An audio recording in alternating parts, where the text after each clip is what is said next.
तो इस कहानी की शुरुआत मैक्सिन नाम की एक लड़की के वीडियो को दिखाते हुए हुआ, जिसमें वो चर्च के लिए डांस परफॉर्मेंस कर रही थी और अपने फ्यूचर में वो बहुत बड़ी एक्ट्रेस बनना चाहती है। इसीलिए वो आज डायरेक्टर को ऑडिशन देने के लिए आई हुई है। मैक्सिन का यहाँ ऑडिशन बहुत ही अच्छा जा रहा था, क्योंकि यहाँ पर बैठे हुए डायरेक्टर को मैक्सिन की एक्टिंग के साथ साथ उसके कॉन्फिडेंस एटीट्यूड सारे बहुत ही पसंद आए थे। ऑडिशन देने के बाद मैक्सिन अपनी कार लेकर यहाँ से निकलने के बाद वो सीधा अपने गाँव पहुँच गई। यहाँ पर उसकी कुलीग उसके हॉलीवुड में होने वाले एक पार्टी के लिए इनवाइट करती है, लेकिन मैक्सिन उसकी इनविटेशन को इनकार करती और अपने सीन शूट करने के लिए चली जाती। सीन शूट करके जैसे ही वो वापस घर आई तो उसी टाइम उसे उसकी मैनेजर की कॉल आ गई, जिसने उसे यह खुशखबरी दी कि जिस मूवी के लिए वो ऑडिशन लेकर आई हुई थी, अब फाइनली वो मूवी उसे मिल चुकी है। यही बात मैक्सिन फौरन से जाकर अपने एक दोस्त को बताती है, जिसकी मॉल उसके अपार्टमेंट के ठीक पीछे मौजूद है। उसका दोस्त भी उसकी ऐसी खबर सुनकर उसके लिए काफी ज्यादा ही एक्साइटेड हो चुका था। अभी वो ज्यादा देर तक यहाँ पर रुक नहीं सकती थी, क्योंकि उसे कहीं और भी जाना था। मैक्सिन एक ऐसी जगह पर जाती है जहाँ उसे लाइव डांस करना था। वो दरअसल एक खाली कमरे में डांस कर रही थी। उसके सामने मिरर लगा हुआ था, जिसके पीछे से दूसरा इंसान तो उसे देख पा रहा था, लेकिन मैक्सिन उस आदमी को नहीं देख पा रही थी। मैक्सिन को इस तरह से डांस करता हुआ देखते हुए यह लेदर के कपड़े पहने हुए आदमी के अंदर पता नहीं क्यों उसके अंदर गुस्से भर रहा था। ऐसा लग रहा था कि जैसे उसके अंदर की आग खौल रही है कि कब वो अपने आगे की मिरर को तोड़कर मैक्सिन को जान से मार दे। खैर, डांस करने के बाद मैक्सिन यहाँ से बाहर निकल जाती है तो उसे यहाँ पर एक और कुलीग मिल जाती है। यहाँ पर वह भी उसी पार्टी के लिए इनवाइट कर रही थी जो पहले उसके कुलीग ने इनवाइट किया हुआ था, यानी हॉलीवुड हिल्स वाली पार्टी के लिए। खैर, यहाँ से मैक्सिन अपने घर के लिए निकल जाती है। रात पूरी तरह से घना हो चुका था, लेकिन मैक्सिन यहाँ ऐसे कॉन्फिडेंस में चल रही थी जैसे उसे कोई डर ना हो। ऐसे ही चलते चलते उसे एक अंधेरी गली में एक आदमी उसका रास्ता ही ब्लॉक कर देता है। यहाँ पर अभी मैक्सिन उससे डर नहीं रही थी कि तभी उसके पीछे से पुलिस की कार भी गुजरी, लेकिन मैक्सिन ने चिल्लाकर मदद के लिए किसी को नहीं बुलाया। मैक्सिन के पास एक गन मौजूद थी। उसने फौरन से गन को निकालते हुए उसे पॉइंट्स पे ले लिया। यह शख्स जो मैक्सिन को डराने को इरादे से खड़ा हुआ था, लेकिन बेचारा खुद डर गया। मैक्सिन ने गन पॉइंट पर उसके सारे कपड़े उतारे और फिर अपने हिल से उसके शरीर पर कई जगहों पर कट लगाते हुए आगे बढ़ गई। जाते हुए उसने उस आदमी से कहा कि इससे पहले जब किसी ने मुझे मारने की कोशिश की थी तो मैंने उसका सर ही कुचलकर उसे मौत के घाट उतार दिया था। घर आने के बाद वो रात में अपने दोस्त के साथ मूवी देखते देखते दोनों वहीं सो जाते हैं। जैसे ही आधी रात हुआ तो उसके घर की बेल बज पड़ी। अचानक से उठकर जब वो देखने के लिए बाहर गई तो बाहर कोई भी नहीं था। किसी ने उसके घर के बाहर एक इनवेल्प रखा हुआ था, जो रखते हुए वो आदमी लिफ्ट के जरिए यहाँ से भाग निकला। इनवेल्प को लेकर मैक्सिन घर के अंदर आ गई। उसके अंदर से एक टेप निकला, जिसे चलाने पर उसे अपनी ही मूवी नजर आने लग गई थी। उसके अंदर सारे अडल्ट सीन्स थे। सीन को देखकर ऐसा लग रहा था कि जिसे कोई उसे ब्लैकमेल करने की कोशिश कर रहा है। खैर, इसके बाद इधर मैक्सिन की दोनों कलीग्स को दिखाया गया जो हॉलीवुड हिल्स वाली पार्टी में गई हुई थी, जिस पार्टी में उन्होंने मैक्सिन को भी इनवाइट किया हुआ था। इसी के बाद से इन्हें रास्ते से ही किडनैप कर लिया गया और अब इनके आंखों और मुंह पर पट्टी बांधी जा चुकी थी और साथ में उनकी वीडियो भी बनाई जा रही थी। दरअसल यह सारा काम वही लेदर पहना हुआ आदमी कर रहा था। अगली सुबह मैक्सिन स्टूडियो चली गई। उसकी पहली मूवी जो उसे मिली थी वो असल में हॉरर मूवी थी, जिसके लिए उसे बहुत से गेटअप्स को चेंज करने थे और अब उसके फेस मास्क बनाने की तैयारी चल रही थी। इसी काम के लिए उसके फेस पर बहुत ही सारे वैक्स लगाई गई थी और अब उसे काफी देर तक आंखें और मुंह को बंद करके रखना था। जब उसने अपनी आंखें जैसे ही बंद करके बैठी रही तब उसे ऐसा लगने लग गया था कि जैसे कि उसके पीछे सच में कोई भूत आ गया हो, जैसे वो भूत उसकी गर्दन पर हाथ रख के उसे जान से मारने वाला हो। इससे पहले कि वो खुद ही दम घोंट कर मर ही जाती, उससे पहले ही वो वैक्स को हटाते हुए सांस ले लेती है। सीन को शिफ्ट करके हमें एक पूल का सीन दिखाया जाता है, जहाँ पर दो पुलिस डिटेक्टिव आए हुए हैं। वजह यह है कि इस पूल के अंदर से दो लाशें बरामद हुई हैं। यह दोनों लाशें किसी और की नहीं बल्कि मैक्सिन के उन्हीं दोनों कुलीग्स की हैं, जिन्हें मारने के बाद उनके बॉडी के ऊपर एक अजीब सा सिंबल भी बनाया गया था। यहाँ मैक्सिन अपने काम से फ्री होकर जैसे ही घर जाने के लिए अपने कार में बैठी तो उसे अपने कार में किसी का कार्ड मिलता है। उस पर कुछ नंबर्स लिखा गया था, जिसका मतलब था कि अच्छा इतना ही होगा कि हम एक दूसरे से बात कर लें। ना चाहते हुए भी मैक्सिन उस नंबर को डायल करती है। दूसरी तरफ से जो कोई भी बोल रहा था उसने मैक्सिन को एक होटल में मिलने के लिए बुलाया हुआ था। दरअसल ये एक पर्सनल डिटेक्टिव था जो लोगों से पैसे लेकर उनकी मदद के लिए जासूसी जासूसी करते थे। शाम को मैक्सिन उस आदमी से मिलने के लिए जाती है और यह आदमी उसे बताने लग गया कि जो मुझसे तुम्हारे बारे में इंफॉर्मेशन लिखवा रहा था वो अब तुमसे मिलना चाहता है और अगर तुम ना मिली तो तुम्हारे साथ बहुत ही बुरा होगा।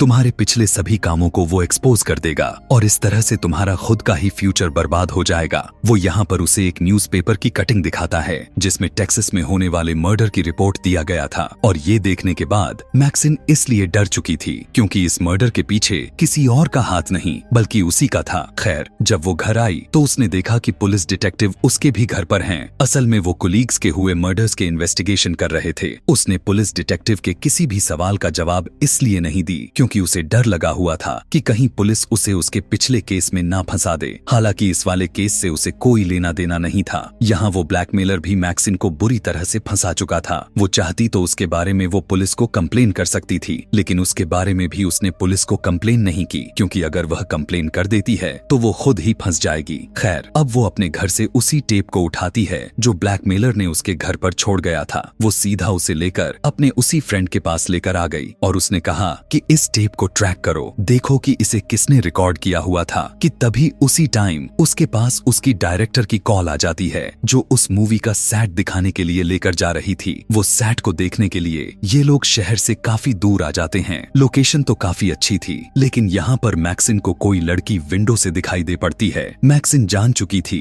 कि यह लड़की असल में यहाँ पर नहीं रहती है। वो अजीब सी दिखने वाली औरत उसे बस डरा रही है क्योंकि मैक्सिन ने इसी लड़की को मारा हुआ था। यहाँ पर डायरेक्टर मैक्सिन को ये भी बताने लग गई कि प्रोड्यूसर नहीं चाहता है कि मैक्सिन उनकी मूवी में काम करे क्योंकि मैक्सिन का बैकग्राउंड कुछ अच्छा नहीं है, लेकिन डायरेक्टर को उसकी एक्टिंग बहुत पसंद है। वो उसे कहने लग गई कि तुम अपना 100% देना, मैं तुम्हारे साथ हूँ। यह मूवी थिएटर्स में चलेगी और तुम्हारा फेम एकदम से बढ़ जाएगा। मैक्सिन भी हाँ में सर हिला देती है क्योंकि वो इस मौके को गंवाना नहीं चाहती थी। वो जब यहाँ से अपने घर के लिए निकली तो उसने देखा कि वही डिटेक्टिव जिसने उसे किसी से मिलने के लिए बोला हुआ था वो उसका पीछा कर रहा था। यह देखकर उसे गुस्सा आ गया। वो अपनी गाड़ी से उतरी और उसने उस डिटेक्टिव को मार मार कर यह समझाने की कोशिश की, देखो मेरा पीछा छोड़ दो, नहीं तो तुम्हारे साथ भी बहुत बुरा होगा। इसके बाद वो अपनी गाड़ी में बैठकर अपने मैनेजर के पास चली गई। कोई भी बात अब उस तरह से नहीं रही कि वो किसी को भी ना बताती। वो मैनेजर को सारी बातें बता देती है कि कैसे उसे एक आदमी ब्लैकमेल कर रहा है। उसने उसके पीछे एक डिटेक्टिव को भी लगा चुका था और उस आदमी को मेरे सारे पास्ट के बारे में पता है और उसने मुझे धमकी तक दे दी है कि वो मेरा एक्सपोज करके मेरा फ्यूचर तबाह कर देगा। यहाँ पर मैनेजर उसकी सारी बात सुनकर कहने लगा कि तुम जाओ अपनी मूवी की बस तैयारी करो, बाकी सब मैं देख लूंगा। अपनी मैनेजर की बात मानते हुए वो उस आदमी से मिलने के लिए नहीं जाती बल्कि घर पर ही अपनी मूवी की स्क्रिप्ट तैयार करने लग जाती है। और वो आदमी जो मैक्सिन से मिलना चाहता था, मैक्सिन की इस हरकत की वजह से उससे बदला लेने के लिए वो उसके दोस्त को ही मार दिया। उसने यह मर्डर इतने बुरी तरीके से किया हुआ था कि हर देखने वाला इंसान खौफ में आ जाए। मर्डर करने के बाद वो जाकर डिटेक्टिव के कार में बैठ गया और यहाँ पर हमें यह पता चला कि वो आदमी इस डिटेक्टिव की हर तरह से मदद कर रहा है। अब सुबह हुई और जैसे ही मैक्सिन अपने फ्लैट से नीचे उतरी तो उसे अपने फ्लैट के बाहर इतना भीड़ को देखकर उसे झटका लग गया और जब उसे यह पता चला कि उसकी दोस्त का मर्डर हुआ है तो वो एकदम से शॉक्ड में आ चुकी थी। उसके भी बॉडी पर वही साइन को बनाया गया था जो उसकी बाकी दोनों कोलीग्स के बॉडी पर लगा हुआ था। यहाँ अब पुलिस मैक्सिन को पकड़ कर लेकर जाती है क्योंकि जिन 3 लोगों का मर्डर हुआ था वो तीनों मैक्सिन के कांटेक्ट में थे और तीनों के फेस पर एक ही जैसे निशान थे। पुलिस मैक्सिन से कहती है कि जो कुछ भी जानती हो हमें बता दो, जितना तुम हमारी मदद करोगी उतनी ही हम तुम्हारी मदद कर पाएंगे और अगर तुमने हमें कुछ नहीं बताया तो यह भी हो सकता है कि सीरियल किलर अगली बारी में तुम्हें ही मारे क्योंकि ये तीनों तुम्हारे बहुत ही करीब हैं और इससे यही साबित हो रहा था कि उस सीरियल किलर का अगला शिकार तुम ही होगी। फिर मैक्सिन ने अभी भी पुलिस को कुछ नहीं बताया और वो वापस अपने स्टूडियो में आ गई जहां पर उसकी फिल्म रिकॉर्ड हो रही थी। यहाँ पर उसे उसकी को एक्टर जिसने मैक्सिन को बहुत ही ज्यादा कॉन्फिडेंस दिया और यह यकीन दिलाया कि इस मूवी में अच्छा परफॉर्म करोगी। ये लोग ज्यादा मूवी के बारे में ज्यादा डिस्कस नहीं कर सकते थे क्योंकि दूसरी लड़की को हॉलीवुड हिल्स के एक पार्टी में जाना था, लेकिन जाते जाते उसने उसे यह एडवाइस जरूर दी थी कि जैसा डायरेक्टर बोले बिल्कुल वैसा ही करना, यह तुम्हारे हक में ठीक रहेगा। अब इससे पहले कि वो अपना काम खत्म करके मैक्सिन भी यहाँ से चली जाती, उससे पहले ही यहाँ पर वो डिटेक्टिव आ गया जो एक ब्लैकमेलर के साथ उसके पीछे पड़ा हुआ है। इस टाइम डिटेक्टिव के पास एक गन भी मौजूद थी जिसे डिटेक्टिव ने अपने हाथों में ले लिया। मैक्सिन उसे देखकर डर गई, उसे अपनी मौत सामने दिखाई देने लग गई थी। बचने के लिए वो वापस उसी घर में चली गई थी जहाँ मूवी की शूटिंग हो रही थी, और ऐसा करते हुए वो सच में बच गई क्योंकि बाहर से उस डिटेक्टिव को वहाँ की सिक्योरिटी ने पकड़ लिया। अंदर मैक्सिन को कांपते हुए जब उसकी डायरेक्टर ने देखा तो ये लगने लग गया था कि मैक्सिन के साथ कुछ तो गलत हुआ है। वो मैक्सिन से कहती है, बेशक तुम वीकेंड ले लो, लेकिन तुम्हारी लाइफ में जितने भी प्रॉब्लम हैं उनको खत्म करके आना, क्योंकि मैं अपने कामों के बीच किसी भी प्रॉब्लम्स को बर्दाश्त नहीं करती। मैक्सिन ने उसकी बातों को अपनी दिमाग में बैठा लिया था और अब यह भी बैठा लिया था कि वो अब इस सब चीजों को खत्म करके ही रहेगी। वो रात में एक पार्टी में जाती है जहाँ पर डिटेक्टिव पहले से ही मौजूद था। मैक्सिन यह जानती थी कि डिटेक्टिव यहाँ पर भी उसका पीछा करता रहेगा, इसीलिए वो उसे अपने पीछे लगाकर एक खाली रूम में लेकर जाती है जहां पर मैक्सिन का मैनेजर और उसका एक आदमी भी उसका पहले ही इंतजार कर रहे थे। यहां पर आते हुए उन्होंने पहले डिटेक्टिव को बेहोश कर दिया और उसे फिर एक कार में बैठाकर जंक यार्ड में लेकर चले गए और वहां जाकर उस कार को उस आदमी के साथ ही पूरी तरह से क्रश कर दिया, जिससे डिटेक्टिव के मरने की सारी सबूत ही खत्म हो गए और मैक्सिन की लाइफ से एक छोटी सी प्रॉब्लम भी खत्म हो चुकी थी। इस सब के बाद वो अपने घर आकर शॉवर लेने लग जाती है। रात में उसका कोई भी प्लान नहीं था, लेकिन तभी उसे को-एक्टर्स की याद आई जिसने उसने बताया हुआ था कि वो हॉलीवुड हिल्स वाली पार्टी में जा रही है, उसी पार्टी में जहां पर उसकी पिछले 2 कोलीग्स की मौत हुई थी और अब हो सकता था कि उसकी को-एक्टर को भी वहां पर मार दिया जाएगा। मैक्सिन को ख्याल आया कि हो सकता है कि वो उस लड़की की जान बचा सके। यही सब सोचते हुए वो उस हॉलीवुड हिल्स के लिए निकल पड़ती है और यहाँ पर हम देखते हैं कि पुलिस डिटेक्टिव भी उसका पीछा कर रहे थे। जब वो पार्टी साइड पर पहुंची तो उसने देखा कि यहाँ कोई पार्टी नहीं चल रही थी। इससे पहले कि यहाँ से वो वापस चली जाती, उसे कुछ जानी पहचानी सी आवाज सुनाई देती है। अंदर जाकर उसने देखा कि वहाँ तो उसके बचपन की एक वीडियो चल रही थी, वही वीडियो जिस मूवी के स्टार्टिंग में हमने देखा हुआ था। मैक्सिन अब इस कमरे के अंदर चली जाती है। यह वही घर है जहाँ पहले भी उसकी कोलीग्स को मारा गया है। हो सकता था कि यह भी उसके लिए कोई ट्रैप हो। इस टेप को वही ब्लैकमेलर देख रहा था जिसका चेहरा इस पूरे कहानी में हम अभी तक देख नहीं पाए थे। उसने ब्लैक लेदर के कपड़े पहने थे और अब पहली दफा उसका चेहरा दिखाया जाता है। ये दरअसल कोई और नहीं बल्कि मैक्सिन के डैड ही थे। अपनी डैड को देखकर मैक्सिन स्टक रह जाती है। यह आदमी काफी सालों से मैक्सिन को ढूंढ रहा था और काफी मेहनतों के बाद आज मैक्सिन खुद चलकर उसके पास आई थी।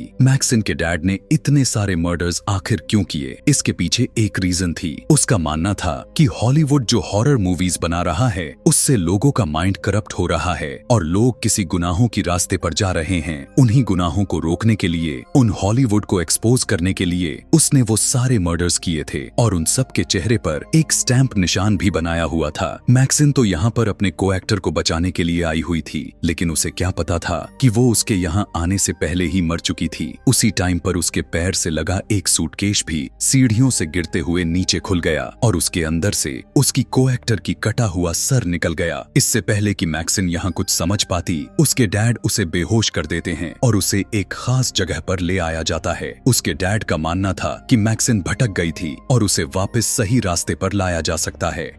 उसने जितने भी गुनाह किए हुए थे उसकी सारे गुनाहों से उसे साफ करने के लिए ये लोग उसका एग्जॉर्सिज्म करने वाले थे, इसीलिए उन्होंने उसे एक पेड़ से बांध दिया गया था। यहाँ पर उसके डैड के बहुत से फॉलोअर्स भी खड़े हुए हैं और सब कुछ रिकॉर्ड किया जा रहा है। इससे पहले कि मैक्सिन के डैड उसके मुंह पर भी वही स्टैंप निशान को लगा दें जो उसने बाकी लोगों के मुंह पर लगाई हुई थी, लेकिन उससे पहले यहाँ पर डिटेक्टिव आ जाते हैं जो उसका पीछा कर रहे थे। मैक्सिन के डैड की तरफ शूट करते हुए वे उसके इरादों को नाकाम कर चुके थे और यहाँ पर एक हलचल सी मच चुकी थी। यहाँ डिटेक्टिव की चलाई हुई गोलियों से बहुत से लोग मारे गए, लेकिन मैक्सिन के डैड बचकर भाग गए। डिटेक्टिव भी उसके पीछे भागे और उसे हॉलीवुड हिल्स के साइन के पास पकड़ लिया गया। यहाँ तक पहुँचते हुए दोनों पुलिस डिटेक्टिव बहुत ज्यादा जख्मी हो चुके थे और मैक्सिन के डैड भी, जो अब वो भी काफी जख्मी हो चुके थे, वो भी थक कर यहाँ गिर गए थे। मैक्सिन भी अपने डैड को मारने के लिए यहाँ आई हुई थी। इससे पहले कि मैक्सिन अपने डैड को मार पाती साथ ही ऊपर एक पुलिस का हेलीकॉप्टर आ जाता है। उसे देखते ही मैक्सिन के दिमाग में बहुत से ख्याल जाग उठे थे, जैसा कि अगर वो अपने डैड को यहाँ इसी वक्त मार दे तो वो सबके लिए एक हीरो बन जाएगी, क्योंकि उसके डैड एक सीरियल किलर थे। उसका यह करना उसके शोहरत को और भी बढ़ा देगा, जो कि उसने लोगों को बचाने के लिए अपने डैड को मार दिया तो सभी लोग उसे हीरो मानने लग जाएंगे और ऐसे में किसी भी मूवी बनने से पहले ही वो हिट हो जाएगी और फिर बड़े बड़े चैनल्स पर उसकी इंटरव्यू होगी। यह सब शुरू करने के लिए उसे बस अपने डैड को मारना था और बिना ज्यादा सोचते हुए वो यह कर ही दिया। उसने अपने डैड के सर को क्रश करते हुए उस मार डाला। सीन को काटकर अब हमें कुछ टाइम बाद का सीन को दिखाया गया, जहां मैक्सिन की मूवी की शूटिंग खत्म हो चुकी है। मैक्सिन अपने मूवी के प्रीमियर पर आई हुई है और अपने सोच के बिल्कुल मुताबिक वो अपने फिल्म के रिलीज होने से पहले ही फेमस हो चुकी थी। अभी भी उसका इंटरव्यू हो रहा था और उसे हजारों लोग एक साथ सुनने वाले थे और इसी सीन को दिखाते हुए यह कहानी यहीं पर खत्म हो जाती है। ऐसे ही और भी मजेदार मूवी एक्सप्लेनेशन वीडियोस देखने के लिए कमेंट में नेक्स्ट लिखना ना भूलें। Thanks for watching.